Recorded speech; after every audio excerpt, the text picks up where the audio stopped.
Boa tarde, meu nome é Lucas.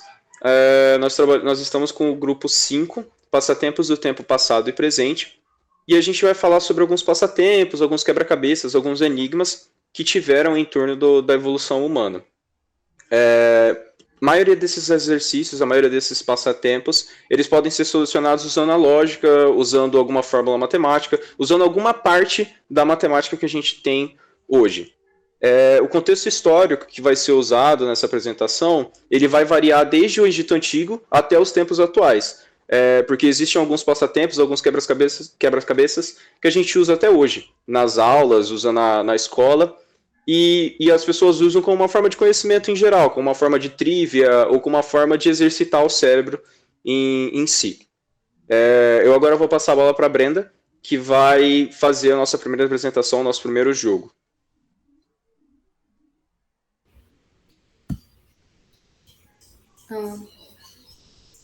Boa tarde, eu me chamo Brenda Mello e eu vou falar sobre a historinha e o jogo do lobo, a ovelha e o repolho. Essa historinha ela foi nascida no século IX, que foi quando ela entrou para o folclore de uma série de grupos étnicos. E o estudo dessa atividadezinha, ele tem como objetivo analisar em que medida envolvemos os alunos na realização de tarefas de natureza problemática, que são apresentadas de modo lúdico, sob a forma de um jogo num contexto de uma educação não formal. E ele se repercute também na motivação para a realização de atividades matemáticas e na aprendizagem de matemática. Agora eu vou apresentar a tela, porque eu preciso mostrar o joguinho para vocês, para que fique mais claro quando eu for falar dele. Ok, falando um pouco sobre esse jogo, numa vila havia um barqueiro que ele trabalhava atravessando as pessoas de uma margem para outra do rio. O problema desse barqueiro é porque o seu barco era muito pequeno e só cabia no máximo duas coisas, que era ele e outra pessoa ou outra coisa. Um certo dia esse barqueiro foi ao mercado e comprou um lobo, uma ovelha e um couve. Na volta para casa, esse barqueiro se deparou com um problema que era, ele não poderia deixar o lobo e a ovelha na mesma margem enquanto atravessava, porque senão o lobo comeria a ovelha, e nem poderia deixar a ovelha e o couve sozinho na margem enquanto atravessava o lobo, porque senão a ovelha comeria o repolho. Ele também não poderia atravessar dois de uma vez, porque senão ele ficaria fora do barco, ou o barco afundaria, e aí ele se viu com um problema, né? Já que ele tinha que atravessar todos e não poderia ser de uma vez. Agora eu quero chamar a Verônica, que são as instruções bestas, a Verônica para me informar como que ela faria para resolver esse problema. E aí, Verônica? Eu acho melhor levar o lobo primeiro. O lobo? Uhum. Mas aí, ó, você viu que você falhou, não foi? Uhum. Agora eu quero a opinião do Lucas. Bom, eu acho que tem que começar levando ovelha. Daí você leva a ovelha, deixa ela lá, leva de volta com o barco, né? Pega o lobo, daí leva o lobo, deixa o lobo lá, e daí só fica faltando pegar o couve, o repolho, né? Mas aí, você falhou, Lucas. Vocês perceberam que vocês erraram? Eu não percebi, não. Eu queria saber se a Verônica sabe onde eu errei, porque eu não vi mesmo. E Eu aí, acho Verônica? que foi quando você deixou o lobo sozinho com a ovelha. Lá na frente, né? E acabou que eu fui tentar fazer o contrário, porque eu vi que você deixou a ovelha e o couve. Então eu não sei como é que faz isso. Eu também não. Então, aqui eu vou mostrar a resolução mais simples, que seria levar a ovelha, deixa a ovelha, volta, pega o lobo, volta, deixa o lobo, pega novamente a ovelha, volta, deixa a ovelha, pega o couve, vai novamente, deixa o couve com o lobo, que o lobo não vai comer o couve, que o lobo não é vegano. E deixa a ovelha. E com isso a gente consegue ganhar o jogo. E foi isso. Só um minutinho que agora eu vou parar de compartilhar a tela. E... Parou de compartilhar? A forma como os alunos autônomos e cooperativamente assumiram a tarefa permite afirmar que esta assumiu a característica de um jogo matemático de caráter lúdico, natureza problemática, necessidade de raciocínio, estratégia e reflexão, e também a predisposição para encontrar uma resolução. Agora eu passo a minha a palavra para o Lucas, que vai apresentar sobre... Vou apresentar sobre a Torre de Hanoi. Vou colocar aqui a minha tela, que eu já vou mostrar para vocês, que eu vou mostrar o jogo aqui. Aqui a gente tem a Torre de Hanoi. Como que funciona esse jogo? Nós temos 3 pinos dispostos numa plataforma, e em um desses pinos a gente tem uma quantidade de discos que seguem o padrão do maior disco, de maior raio, fica na base, subindo de forma decrescente até o de menor raio no topo. Essa é a Torre de Hanoi. O objetivo é transportar todos esses discos, toda essa torre, de um dos pinos para outro pino. No caso, nessa situação aqui, do primeiro pino para o terceiro pino. Algumas regras na hora dessa transição. Você só pode levar um disco por vez, então eu não posso, por exemplo, pegar o vermelho e o azul ao mesmo tempo. Eu teria que pegar o vermelho, colocar em um pino e depois colocar o azul. E eu não posso colocar um disco menor abaixo de um disco maior. Então eu, por exemplo, não posso colocar o disco vermelho abaixo do disco verde, ou o disco vermelho abaixo do disco azul, e por aí vai. Aqui a gente tem um exemplo bem simples, usando só 3 discos, e aqui eu vou mostrar como que a gente completa esse jogo. Fazendo uma quantidade simples de movimentos, você vai movimentando um por um, até que você completa e faz a solução correta. A solução perfeita seria a solução que eu fiz em 7 movimentos. Essa solução perfeita seria a solução mínima, a quantidade mínima de movimentos que você teria que fazer para completar essa torre de 3 discos. Como que você fica sabendo essa quantidade? Essa quantidade ela pode ser vista se você colocar 2 elevado à quantidade de discos que tem na torre, menos 1. Então, se, por exemplo, a gente tem aqui 3 discos, 2 elevado a 3, a gente tem 8 menos 1, então são 7 movimentos para se completar essa torre. É a quantidade mínima. Claro que, dependendo se você fizer um movimento errado, pode demorar mais, mas a quantidade mínima é de 7 movimentos. E essa fórmula se segue para qualquer quantidade que tiver de discos. Uma história muito interessante que tem sobre essa origem desse quebra-cabeça, como ele se encaixa com a história, é do Templo de Benares, um templo que em teoria seria o começo do planeta, onde Deus colocou uma plataforma de latão e colocou 3 agulhas de diamante acima dessa plataforma de latão. E em uma dessas agulhas, ele colocou 64 discos de ouro. E assim ele pediu que os sacerdotes dele jogassem o jogo de Hanoi, com as mesmas regras do jogo original. Ele teria que passar somente um disco, eles teriam que passar somente um disco por vez, e também seguindo o fato de que um disco menor não pode ficar abaixo de um disco maior. Fazendo isso, eles teriam uma quantidade absurda de movimentos, que seria 2 elevado a 64 menos 1. E eu queria saber se alguém consegue me dizer qual é essa quantidade de movimentos.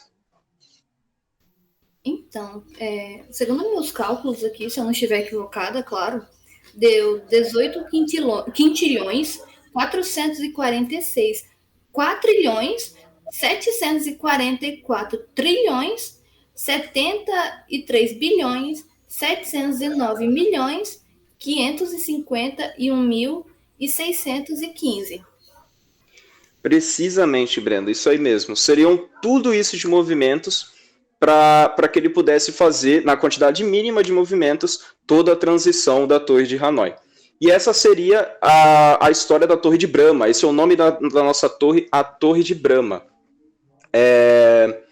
Seguindo essa quantidade de movimentos, se eles fizessem fazendo um movimento por segundo e trabalhando 365 dias do ano por 24 horas, eles trabalhariam por mais de 58 bilhões e meio de séculos, somente para poder transferir essa torre de Hanoi para o terceiro pino.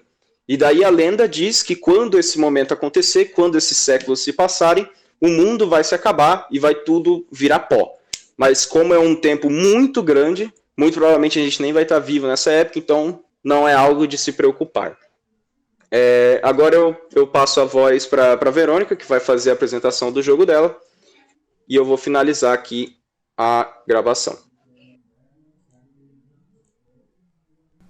Olá, boa tarde. Meu nome é Verônica e eu vou apresentar sobre o jogo dos 15. Bom, esse jogo ele também é conhecido como Quebra-Cabeça do Patrão. Ele foi inventado por Sam Lloyd. Ele nasceu na Filadélfia e também é considerado o maior charadista da América. Esse jogo ele nasceu nos Estados Unidos em 1870, mas só teve popularidade em 1878 por toda a Europa. E as pessoas naquele tempo estavam tão eufóricas com esse jogo que criaram torneios com altos valores em prêmios. Eram problemas que pareciam ser simples, mas que ninguém conseguia resolver. E agora eu vou transmitir minha tela.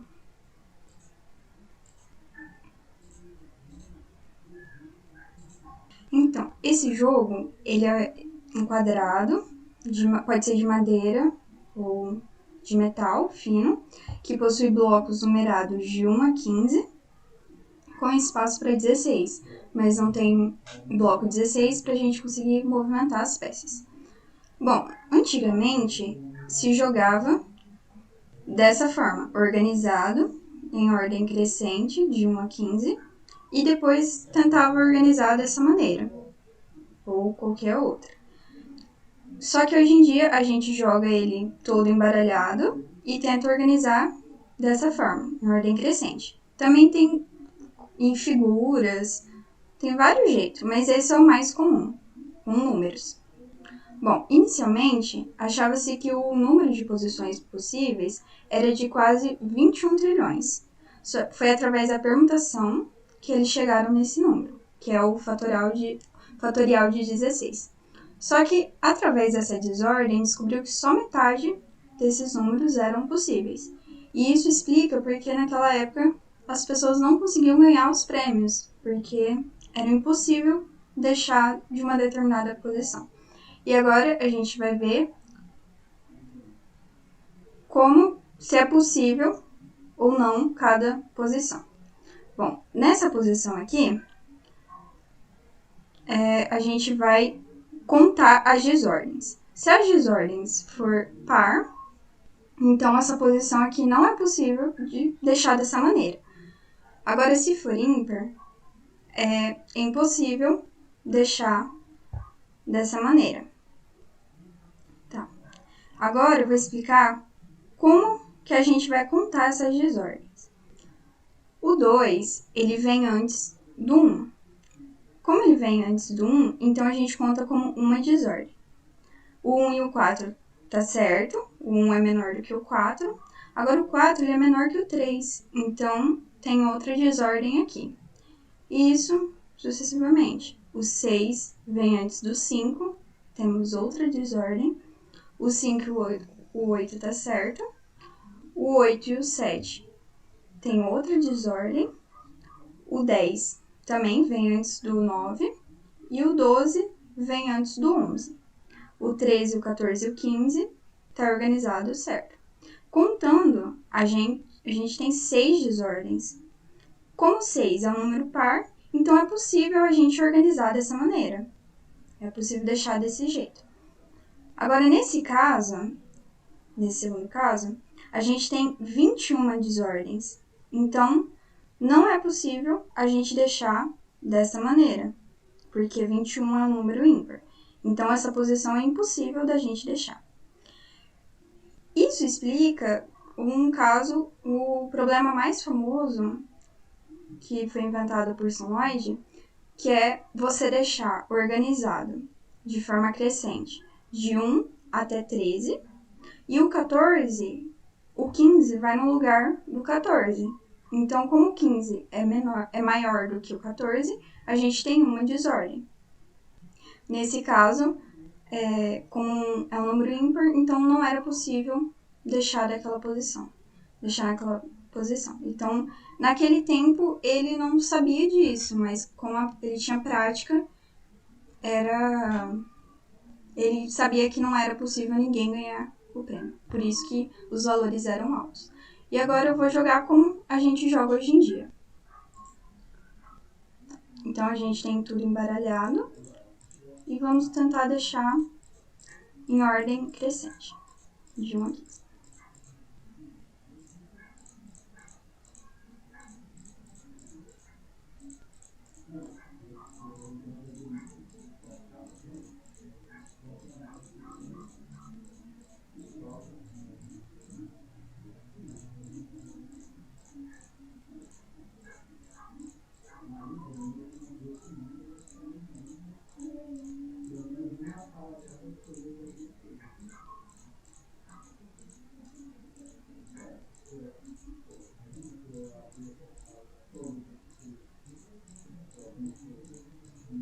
E aí eu concluí o jogo.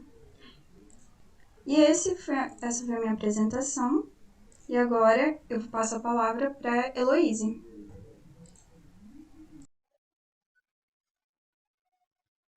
Boa tarde. Meu nome é Vitor Leuba Sampaio. Essa é minha colega Heloíse Leontino.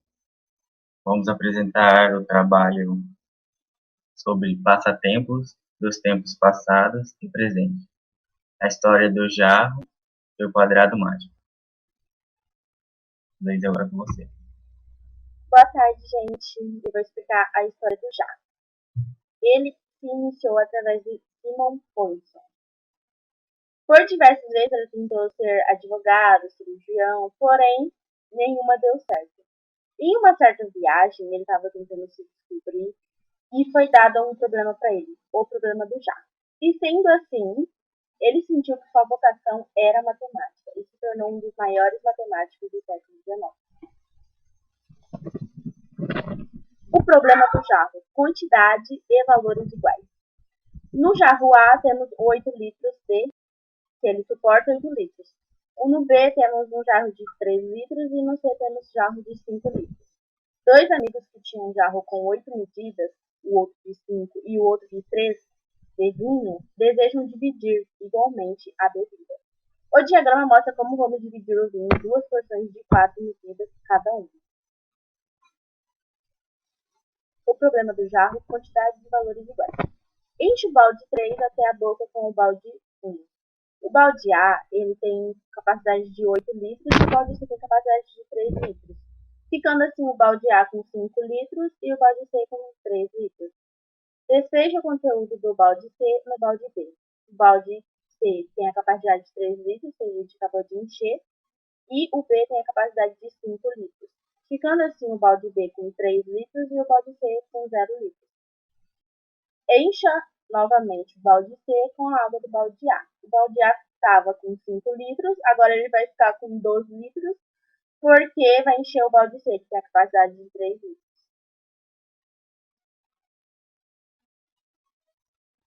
Com o balde C, enche até onde for possível o balde B. Lembra que a gente acabou de encher o balde C novamente? Agora a gente vai passar todo o conteúdo dele até encher o balde B. Ficando assim o balde B com 5 litros, porque é a capacidade máxima que ele aguenta receber.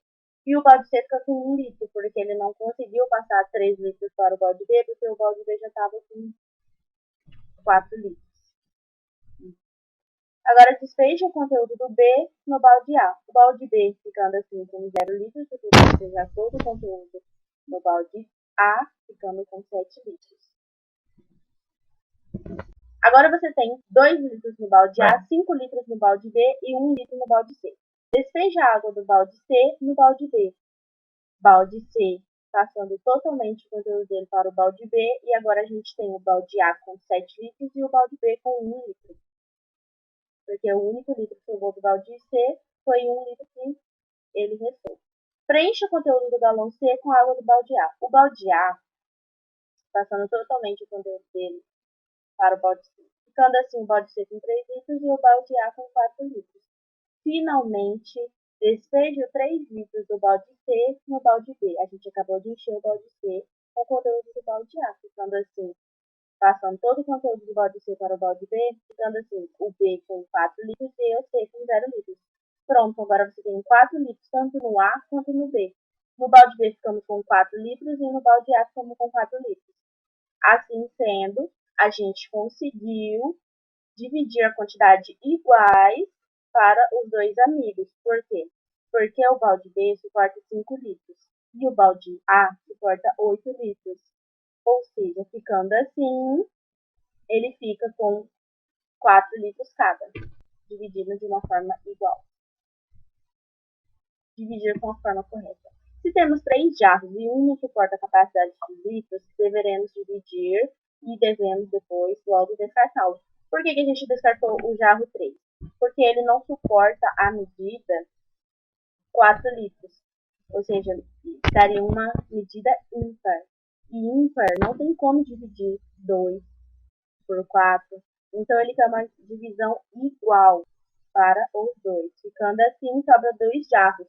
Um de 8 litros e o outro de 5. E agora vamos dividir 8 litros de vinho por 2 jarros. E ficando assim, 4 litros para cada jarro. Sendo assim a quantidade exata para os 2 jarros.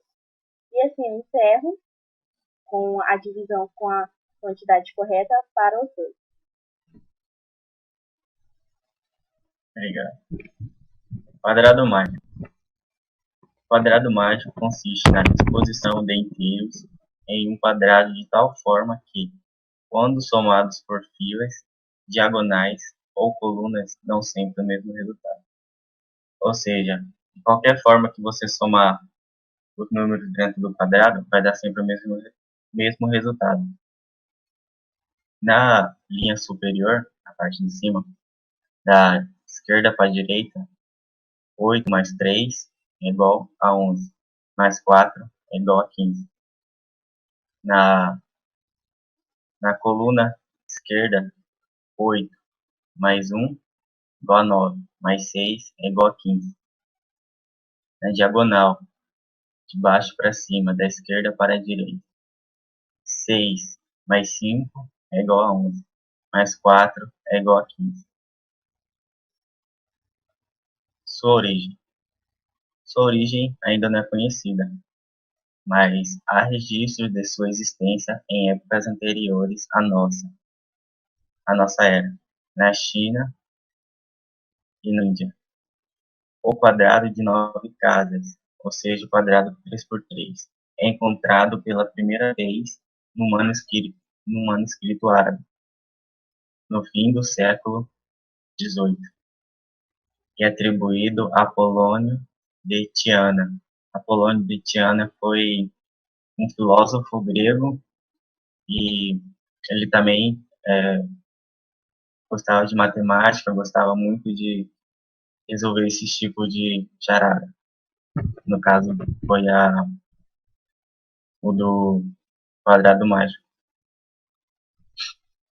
Agora eu vou passar o vídeo explicando como se joga o quadrado mágico. Olá, agora eu vou ensinar vocês a como montar o seu quadrado mágico. Aprendendo isso, vocês irão resolver qualquer quadrado mágico. Primeiro, você coloca o seu algarismo sempre no meio, na primeira parte de cima. Feito isso, eu vou ensinar uma regrinha para vocês, bem básica.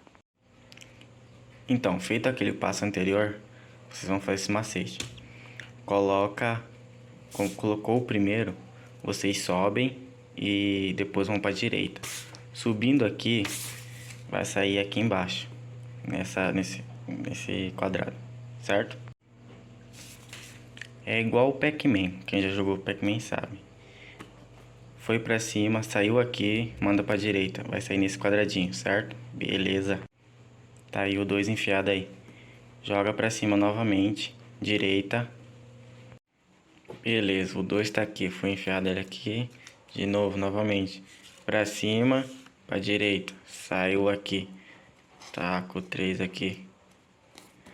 Colocou o 3, beleza. Agora nessa parte. O 3 tá aqui, pra cima, pra direita. Só que o 1 tá aqui. O que acontece? Você volta no último e desce uma casa para baixo. Número 4. Colocou. Beleza, vamos pro próximo. Próximo, 4 para cima, para direita. Coloca o 5 aqui. Tacou o 5 aí, beleza. Agora o 6 para cima, para direita. 6. Colocou. Novamente, foi o 6 para cima, saiu aqui embaixo. Para direita, que saiu aqui no 4. O que acontece? Volta uma casa. Começou aqui, foi o último, que era o 6. Desce uma. Coloca o 7. Colocou o 7 para cima e para direita.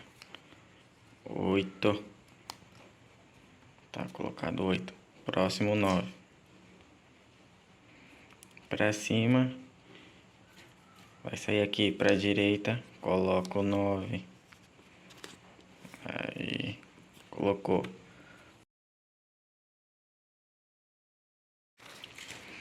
Beleza, agora vamos para um desafio aqui. Esse desafio cai até em concurso público. É bom você ficar esperto caso queira fazer também. Começar com o iniciado aqui. Complete os espaços com os números de... Aí os números estão aqui. De forma que a soma de todas as linhas e colunas e diagonais sejam iguais. Esses números você coloca em ordem. Coloquei ele em ordem aqui. E aqui no quadrado já tem alguns números. Ele pode cair desse jeito para vocês. Os números que tiverem lá, você vem e risca ele. Que no caso é o 1, o 4 e o 7. Opa, desculpa aí. 1, 4 e 7. Riscou. Agora vamos começar. Beleza, riscou os números, vamos começar. Que nem eu te falei, começa pelo quadrado do meio da parte de cima.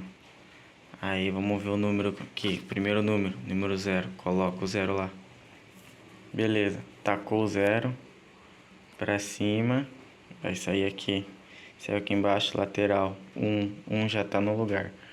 Novamente, para cima, direita, saiu aqui. Coloco o 2, que seria o próximo número. Beleza, 1 já tá lá embaixo. Beleza, próximo número seria o 3. Aí pra cima, lateral, já tem aquela regra. Volta no último que colocou embaixo dele. Colocou 3. Tá de boa. Beleza, agora seria o 4. 4 já tá aqui. O 3 foi o último. Pra cima, pra direita, 4. Agora é o 5. 4 pra cima e pra direita. Coloca o 5. Coloca ele aqui. Aí, colocou o 5. Próximo. Próximo é o 6 pra cima. Vai sair aqui no 1. Pra direita tem o 3. Não pode. Beleza, lembra da regrinha. Não pode. Volta no último, que seria o 5. Embaixo dele, coloca o 6. Colocou o 6, beleza. E por fim, sobrou só 1. Aí você coloca o 8 nele. Colocou no que sobrou. Agora vamos somar tudo para ver se as diagonais, as colunas vão dar o mesmo resultado.